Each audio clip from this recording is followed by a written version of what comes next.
Oh god. It is 2 a.m. I just finished watching season 2 of Sex Education. I'm sorry if it sounds like I'm crying and if it looks like I've been crying. I've been crying. I just watched all 8 episodes in a row. So this is great. I don't even know where to begin. There's so much that I loved. It handles everyone's character arc and handles every single storyline so well. Like, it really cares about what it's trying to say and like actually making an impact on the world today, and it's so good. I literally just finished the finale. I don't have any notes written. The thoughts are still swirling around in my head, but I loved it. I think this is the first show I've ever watched that handled asexual representation so well and so accurately and made it seem so normal. And you know, there's just something about having Gillian Anderson look straight at the camera and say, "Sex doesn't make us whole, so how could you ever be broken?" I don't even know if I have the words to quantify how that made me feel, but shout out to Florence for being probably one of the strongest examples of ace representation that I've seen in media ever. It just means so much that they created an ace character. And then Amy's storyline.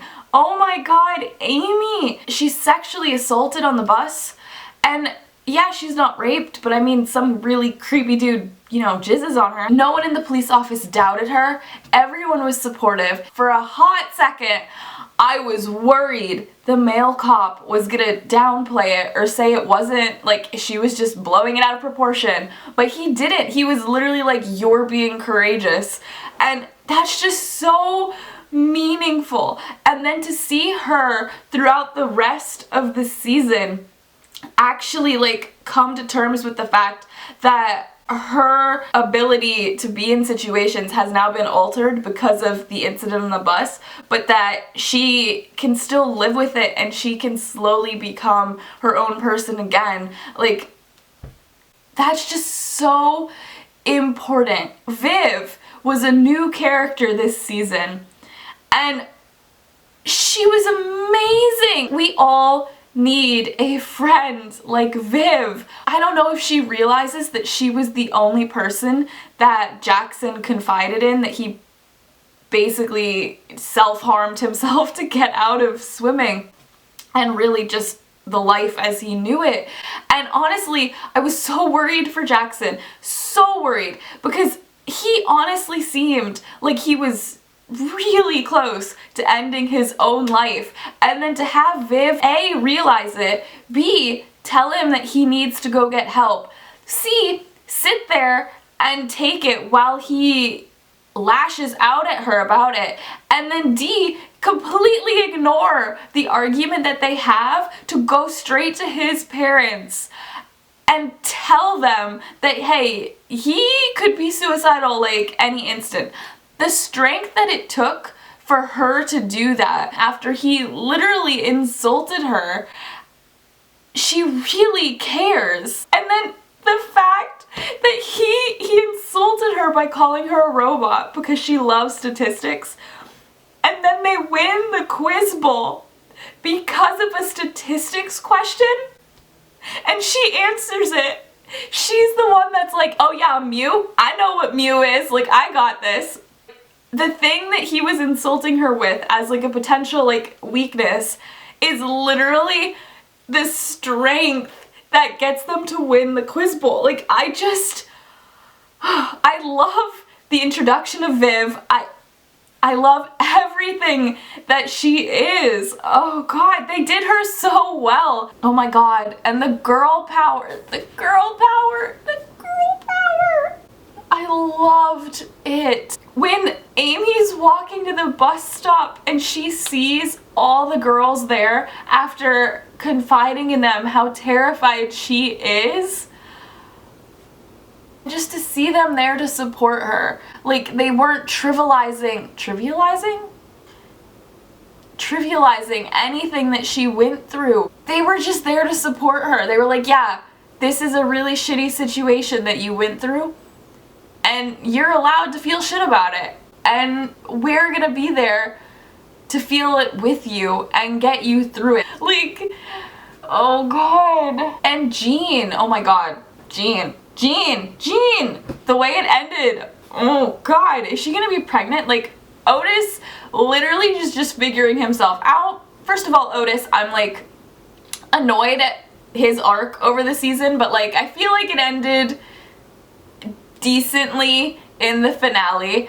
But oh god, that's gonna be completely screwed up when or if Jean ends up having a kid or telling him that she's pregnant. Like, that's gonna be messed up. Like, Otis, I can't see him being okay with that. And Eric, oh my god. He went last season from just finding himself to now finding two guys who want to be with him.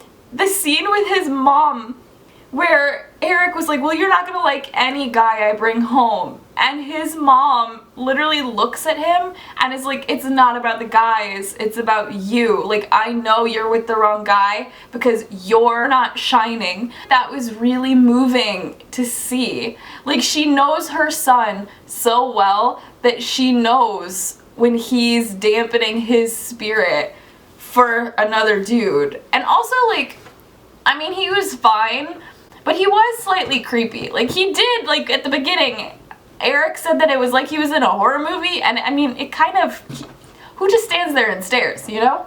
And I know Adam bullied him relentlessly, but I really enjoy where they took Adam's character this season, and to finally have him, who has grown up in a family that has tried to stamp every ounce of himself out of him, for him to actually go on stage and make such a grand gesture of this is who I am and I'm no longer afraid to say it. Like, it just sort of harkens back to season 1 with his, oh, I've got a huge dick cafeteria moment. Was it in the cafeteria?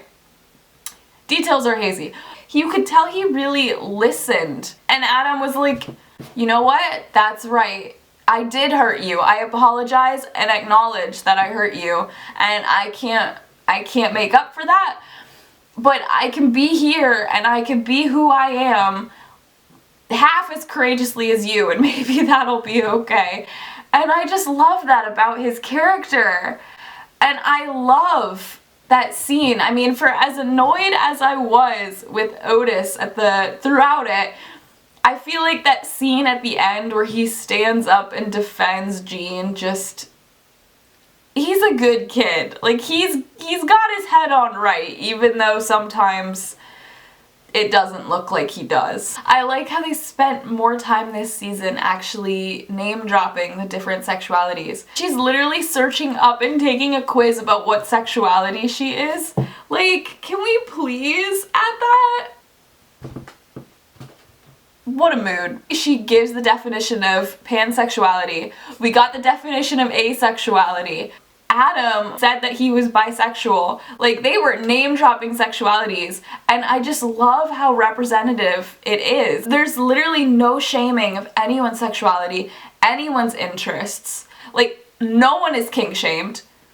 I'm staring at Lily, who just put out an entire postmodern performance with alien tentacles. It doesn't shame anybody for who they are, what they're into, what they like to do. I wasn't expecting to be so moved by Jackson showing up in that play. His friends were literally making fun of him while he was on stage and telling him to go back to the pool.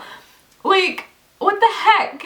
But when the Rubik's Cube guy was making fun of Jackson and Viv was like, look, he's out there putting himself on the line and trying something new. Like, you're never gonna do that, so you need to cut it out and actually go support someone who is much braver than you ever will be. And then she shows up to support him. She's over there like mouthing the lines. I'm like, girl, why did you not try out for this play? On top of being a tutor, she's also gonna be the most supportive influence Jackson seems to have ever had in his entire life. And I loved it so much. And I love how the headmaster is about to get everything that's been coming to him for being such a dick. And even with how much of an asshole he is, the show still had Adam's mom make a comment that explained his actions. I mean, doesn't excuse them. Yes, I know. But it's still, the mom literally made an effort to define why the dad acted like that, just so the show can say, hey, it's not black and white, like he himself is also struggling. And obviously it's not excusing his actions, like he still deserves whatever the heck is coming to him. But I like how the show gave him a little bit of a background. And I love how Ola and Otis were basically like, hey, we probably got it wrong, maybe we should be friends. Like, it was an option. They had such strong friendships being built in this show. Like, it's called Sex Education. I can see how, like, it may be easy for the writers to focus solely on sexual relationships, but to have such an emphasis on the importance of platonic friendships and platonic relationships, and just really saying, hey, your support system, it's important. Like, Ola and Adam, Jackson and Viv, even though low-key I kind of ship them, but for right now they're platonic. And then you've got Amy and Maeve. And then I love how Eric and Otis are like breaking down masculinity. Like, they're sharing the same bed in a hotel, which I feel like girls do all the time, but you never see guys sharing the same hotel bed. I mean, you go on, I don't know, maybe it's different these days, but back when I was in school and going on school trips, like, the girls would all, fit 3 to a bed, and the guys would be complaining they hadn't slept because one of them's like sleeping on an ironing board and the other's in the bathtub because they don't want to share the same bed. So it's just so important that Sex Education is showing how important platonic relationships are, and like just breaking down all the stereotypes of masculinity and showing Eric and Otis having such a strong bond. And I just love how well this show treats all of the characters as if they're the most important character, because they are. In each one of their lives, they are the most important character. And it's just so nice and refreshing to watch a show that puts so much emphasis on showing that. Like, no character is a side character. I mean, there are side characters, but even they are fleshed out. I mean, even Florence, like, she was just sort of the, like, name-dropped ace rep, but they still, like, gave her a little bit of personality and a little bit of backstory in that, dude, she's been acting forever, she's clearly very talented, and yet she's still hesitant and worried enough that she feels broken because she doesn't fit in with the sexual atmosphere around her.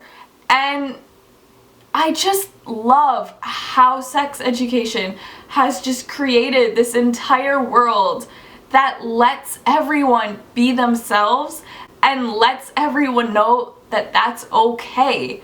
And I love it so much. My camera died before I could film an outro, and now I'm on my phone, so sorry if the mic quality just dropped tenfold. But basically, Sex Education is like a modern gem, and if you haven't given it a chance yet, please do. No issue is too small to tackle, and no one's problem is too small to care about. And I really think there's not a show like it out there today. I love how it's basically like everything matters.